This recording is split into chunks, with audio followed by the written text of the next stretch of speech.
যোৱাকালি বাক্সা কাৰাগাৰৰ সন্মুখত যি ঘটনা সংঘটিত হ'ল তাৰ পৰিপ্ৰেক্ষিতত এই ঘটনাৰ লগত জড়িত কেইবাজনো ব্যক্তিক ৰাজ্যৰ আৰক্ষী প্ৰশাসনে চিনাক্ত কৰিছে।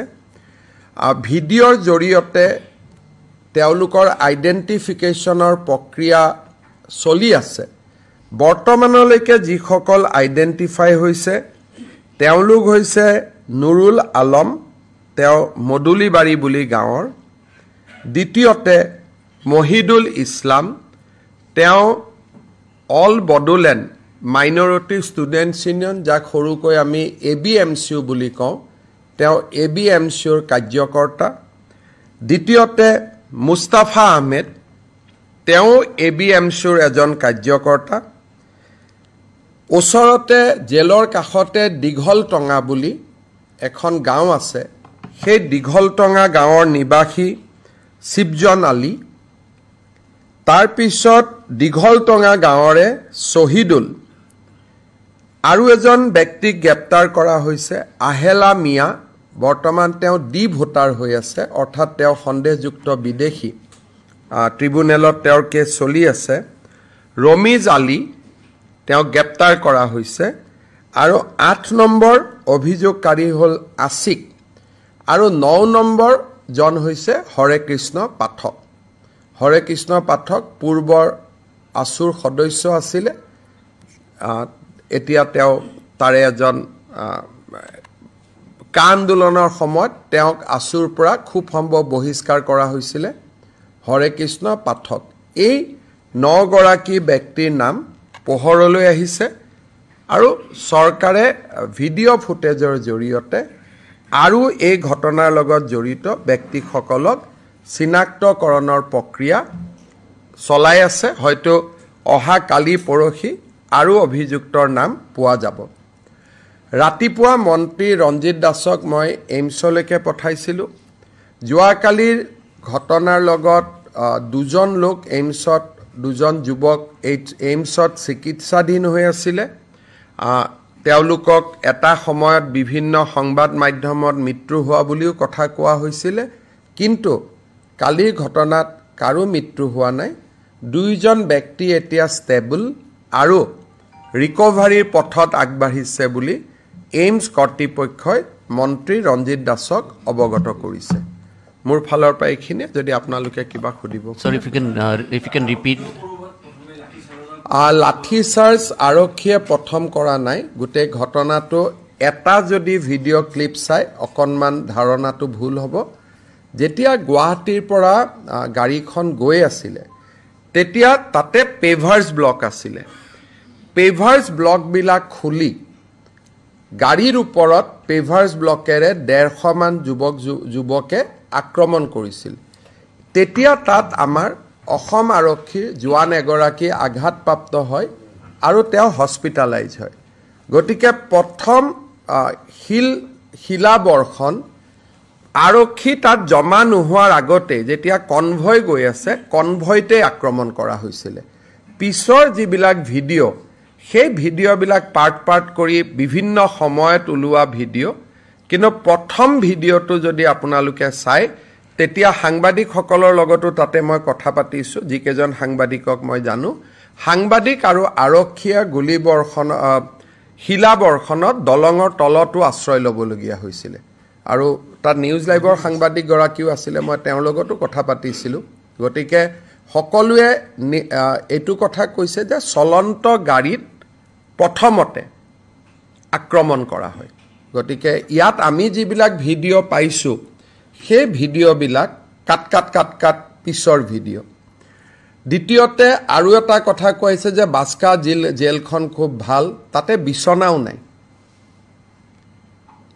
আজি ৰূপেশ গোৱালাই আমাক কৈছে যে তাতে ইভেন বিচনাও নাই, কাৰণ জেলখন নতুন আছিলে। কোনোবাই কৈছে তাত এয়াৰ কণ্ডিশ্যন আছে, তাত ভালকৈ ইলেক্ট্ৰিচিটি কানেকশ্যনো নাই।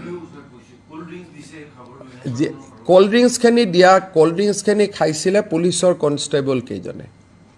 পুলিচৰ কনষ্টেবল কেইজনে খোৱা পানীটো পুলিচৰ হাতত থকাৰ কাৰণে, নিজে খাবৰ কাৰণে ৰখাৰ কাৰণে দুই এজন বাতৰি কাকতে অভিযুক্তৰ কাৰণে বুলি ক'লে এটা অভিযুক্ত খাওক না খাওক ডিউটিত থকা পুলিচেটো পানী খাব লাগিব তেওঁলোকতো জুবিনৰ অনুৰাগী গতিকে এই আৰু জেলখনৰ ভিতৰতো আপোনালোকক কেতিয়াবা আমি লৈ যাব পাৰিম আপোনালোকে চাব পাৰিব তাৰ দূৰ দূৰণিলৈকে কতো এয়াৰ কণ্ডিশ্যন নাই সেইটোকে কৈছো যে আপোনালোকে নিজে চিন্তা কৰক কালি যদি দুজন লৰাৰ মৃত্যু হ'লহেঁতেন তাৰ দায়িত্ব কোনে ল'ব লাগিলহেঁতেন আজি ইচ্ছা কৰিলে এই দুজন লৰাই যে গুলি খালে তাৰ গোটেই দায়িত্বটো ৰাজাতিথ্য দিয়া বুলি কোৱা চেনেলজনৰ সাংবাদিকজনক আমি আইনমতে আজি গ্ৰেপ্তাৰ কৰিব পাৰোঁ কাৰণ তেওঁৰ হাতত কোনো প্ৰমাণ নাই যিখন জেলত বিছনাও নাই আজি ৰূপেশ গোৱালা কেবিনেটত আমি সুধিছিলোঁ যে এই জেলত কি আছে বোলে দাদা তাততো বিছনাও নাই অকল মেট্ৰেছ আছে নিৰাপত্তা দিব লৈ যোৱা হৈছে ৰাজাতিথ্য নহয় দুইটাৰ মাজত পাৰ্থক্য আছে তাত ক'লে এয়াৰ কণ্ডিশ্যন আছে আজি এই দুইজন ল'ৰা যে যদি মৃত্যু হ'লহেঁতেন এই মৃত্যুৰ দায়িত্ব কোনে ল'লেহেঁতেন শীতল পানীয় বুলি কোৱা চেনেলটোৱে নহ'লে ৰাজাতিথ্য দিয়া বুলি কোৱা চেনেলটোৱে এতিয়া মই কাৰো ওপৰত ষ্টিক হ'ব খোজা নাই সকলোকে ধৰি লৈছোঁ জুবিন অনুৰাগী কিন্তু যদি কালিৰ ঘটনাটোৰ তদন্ত হয় তেতিয়াহ'লে প্ৰথম প্ৰভোকেশ্যনটো এটা চেনেলৰ সাংবাদিকৰ পৰা আহিব যোনে ৰাজাতিথ্য দিয়া বুলি ক'লে নম্বৰ 2 শীতল পানীয় খোৱা বুলি ক'লে গতিকে ক্ৰিমিনেল কেছটো এনেকুৱা হয় যে সাংবাদিকসকলৰ ফ্ৰীডম অফ স্পীচ আছে কিন্তু সঁচা মিছা বাতৰি কৈ থকাটো ফ্ৰীডম অফ স্পীচৰ ভিতৰত নপৰে গতিকে এই বিষয়টো মই ভাবোঁ যে আপোনালোকে যদি জেলখন চাব খোজে যাবও পাৰিব দুটা দিন পিছত পৰিৱেশটো অলপ ঠাণ্ডা হৈ গ'লে জেলত জেল ৰাজাতিথ্যৰ জেগা হ'ব পাৰে নেকি জেলেই জেল কেনেকৈ ৰাজাতিথ্যৰ জেগা হ'ব পাৰে আমি একেখন টকা খৰচ কৰি জেলহে বনাইছোঁ আমিতো হোটেল বনোৱা নাছিলোঁ জেলত কি থাকে সৰু সৰু ৰুম থাকে এটা ৰুমৰ পৰা এটা ৰুমত আহিব নোৱাৰা ডাঙৰ ডাঙৰ ৱাল থাকে জেলত ৰাজাতিথ্য হ'ব পাৰে নেকি যদি আমি হোটেল এখনক জেললৈকে কনভাৰ্ট কৰিলোহেঁতেন তো ৰঞ্জন দৈমাৰী ক্ষেত্ৰত আমি তেওঁক এটা গেষ্ট হাউচত ৰাখিছোঁ NDFBৰ বহুত কেইজন একিউজত চিৰাঙত এখন আমি গেষ্ট হাউচত ৰাখিছোঁ তাত ক'ব পাৰে ৰাজাতিথ্য বুলি আৰ্গুমেণ্ট চেক কিন্তু জেলতে ৰাখিলে জেলখন কেনেকৈ ৰাজাতিথ্য হ'ব পাৰে গতিকে বিষয়টো ক'লৈকে লৈ যোৱা হৈছে মই ভাবোঁ যে ডেফিনেটলি সেই পেপাৰখনক জাষ্টিছ সৌমিত্ৰ শইকীয়া কমিটিয়ে মাতিব সাক্ষী দিবৰ কাৰণে কাৰণ অসম চৰকাৰে তাত এফিডেভিট দিব এই চেনেলটোৰ বিপক্ষে যাতে জাজে এইটোক চায় কাৰণ আমি যদি পুলিচে ধৰি লৈ যায় আমাক অভিযোগ দিব অহাকালি খুব সম্ভৱ জাষ্টিছ শইকীয়া কমিশ্যনে এফিডেভিট বিচাৰিব আমাৰ এফিডেভিটত যিমানে আজিলৈকে উৰা বাতৰি উলিয়ালে আমি গোটেইবোৰ আমাৰ এফিডেভিটত দিম যিমানে আজিলৈকে উৰা বাতৰি উলিয়ালে সুপ্ৰিম কোৰ্টত পিটিশ্যন যোৱাই নাই আপোনালোকে আৰম্ভ কৰিলে কেনেকৈ পিটিশ্যন যাব পাৰে পিটিশ্যনখনতে লিখা আছে ডিফেক্টিভ বুলি তাৰমানে পিটিশ্যনখন শুদ্ধ কৰি দিয়া নাছিল কাৰণে পিটিশ্যনখনৰ ওপৰতে লিখা আছে ডিফেক্টিভ পিটিশ্যন বুলি সেই পাৰ্টটো আপোনালোকে নেদেখুৱালে আৰু ডিফেক্টিভ কাৰণে আজিলৈকে সুপ্ৰিম কোৰ্টত সেইখন পিটিশ্যন নাহিলে ইয়াৰ ওপৰত মানুহ বহি গ'ল কেনেকৈ দিব পাৰে ক'ৰ পৰা দিলে কেনেকৈ দিলে তেওঁ ছিংগাপুৰত নাছিলে গুৱাহাটীতে ঘূৰি আছিলে প্লেনত কোনোবা সিদ্ধাৰ্থ শৰ্মা আহিছে আপোনালোকে এইজন সিদ্ধাৰ্থ শৰ্মা বুলিয়ে উলিয়াই দিলে তাৰমানে বাৰে বাৰে আপোনালোকে অসমখনক এটা এজত লৈ গৈ আছে মই আপোনালোক মানে নাম ধৰি কোৱা নাই যে এইজন বাৰে বাৰে নিজৰ জননী জন্মভূমিক ইমানটো দুৰ্ঘটনাৰ এজত লৈ যাব নালাগে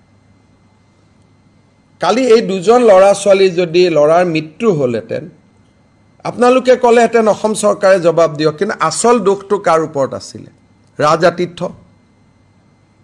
জীৱনত যোনে বাক্সা জেল দেখাই নাই 5টা যে CA আন্দোলনৰ সময়ত মৰিলে তেওঁলোকৰ কথা কেতিয়াবা আপোনালোকৰ মনত আহে নে নাই কেতিয়াবা মনত পৰে নে নাই কাৰোতো মনত নপৰে মাক বাপেকৰ মনত পৰি থাকে আজি এই দুজন ল'ৰা যদি মৃত্যু হলহেঁতেন মাক বাপেকে জীৱনৰ কাৰণে দুজন সন্তানক হেৰুৱাই দিলেহেঁতেন আপোনালোকে হয়তো 2টা TRP পালেহেঁতেন গতিকে মই ভাবো যে সঁচা কথাখিনি আমাকে সুধি ল'ব না যে সেই জেলত AC আছে নেকি মোক এটা WhatsApp কৰিলে মই ৰিপ্লাই দি দিম